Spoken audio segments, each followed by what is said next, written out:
pessoal, eu sou o professor Almir, aqui da Universidade Federal de Uberlândia. Nós vamos dar início agora ao sexto vídeo, de estudo de direito empresarial com o tema o registro público de empresas.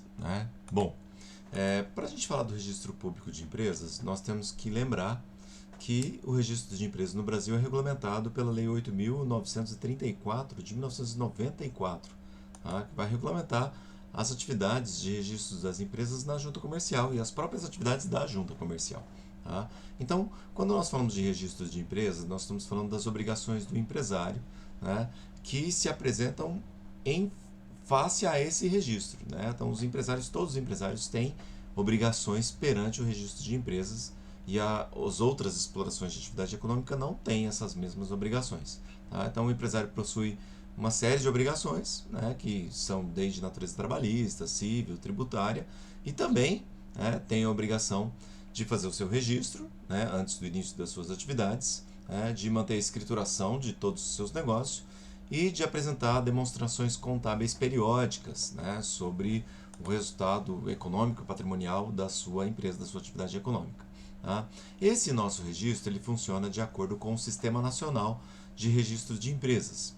Então, o registro público ele é feito por esse sistema, e esse sistema é composto por dois órgãos diferentes.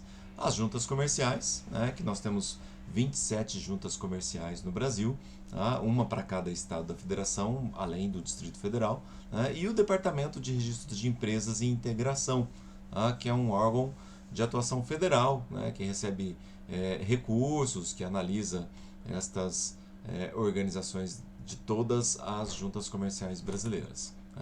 Quais são as finalidades desse registro de empresa? Por que o empresário precisa registrar? Quais são as finalidades de ter um registro de empresa? Para dar garantia, publicidade, autenticidade, segurança e eficácia dos atos jurídicos, das empresas mercantis, e de todos os atos que são submetidos às juntas comerciais, ao cadastro das empresas, sejam elas nacionais ou estrangeiras, em funcionamento no Brasil. Lembrando que as empresas estrangeiras, elas primeiro têm que ter um registro no Departamento de Registro de Empresa e Integração para depois ter o registro na junta comercial. E também uma questão interessante que é proceder à matrícula dos agentes auxiliares do comércio. E aí que é importante, viu, pessoal? O empresário não é matriculado na junta. Quem é matriculado na junta são os agentes auxiliares do comércio. O empresário não é matriculado. E quem são esses agentes auxiliares do comércio? São pessoas que realizam algumas atividades que precisam de matrícula.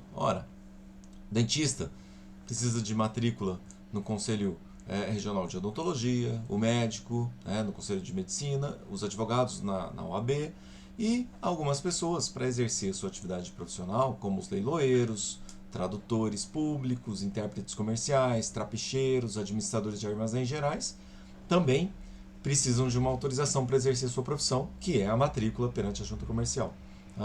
E, além da matrícula, a junta comercial também faz a autenticação de livros que são apresentados para ela. Os empresários precisam preencher os livros comerciais, apresentam esses livros para a junta e eles são autenticados.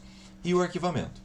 O arquivamento é um ato que é realizado para resguardar documentos relativos à constituição, alteração, dissolução, extinção das empresas, das firmas individuais, das sociedades, das cooperativas, dos atos concernentes a essas empresas estrangeiras, por exemplo, que vêm explorar no Brasil as suas atividades, declarações de microempresa, todos esses atos são arquivados na junta comercial e tornam-se atos públicos, que podem ser consultados por quaisquer pessoas. Lembrem-se, o arquivamento é um ato público, já a autenticação dos livros não. A autenticação ela não dá publicidade para os livros comerciais, mas o arquivamento sim. O arquivamento dá publicidade para os atos constitutivos e modificativos das sociedades empresárias.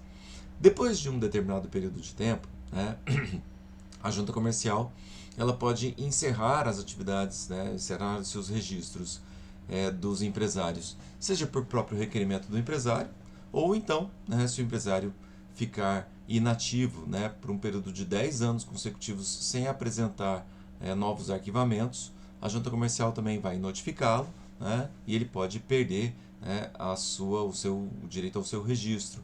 No caso de microempresa e empresa de pequeno porte, esse prazo cai de 10 anos para 3 anos. Fala, mas por quê? Ora, porque a microempresa, tecnicamente, ela vai crescendo a sua atividade, aumentando o seu patrimônio, seu capital social, então é necessário alterações nesse registro, é necessário alterações nas declarações de faturamento, né? E mais ainda porque muitas vezes essas atividades encerram de forma mais rápida, né? Então por isso que o prazo, né, é um pouco menor. E se o empresário não apresentar essas declarações, não cumprir com essas obrigações perante a junta comercial, quais são as suas consequências, né? Ele vai tomar multa por isso? Não necessariamente uma multa, né? Mas ele vai estar na condição de empresário regular. E aí, como empresário regular, ele não vai poder participar de licitações, né? Pedir empréstimos bancários, requerer recuperação judicial, né? De outras, a sua própria recuperação judicial, desculpa, ou autofalência, né? Não pode exercer a representação da pessoa jurídica em juízo, né? Os sócios deixam de ter responsabilidade limitada e passam a ter responsabilidade ilimitada, e eles não podem pedir falência de outros empresários, né? Então, a organização perante a junta comercial é uma obrigação importantíssima que o empresário não pode prescindir. Tudo bem? Com isso nós encerramos essa nossa aulinha. Bons estudos a vocês.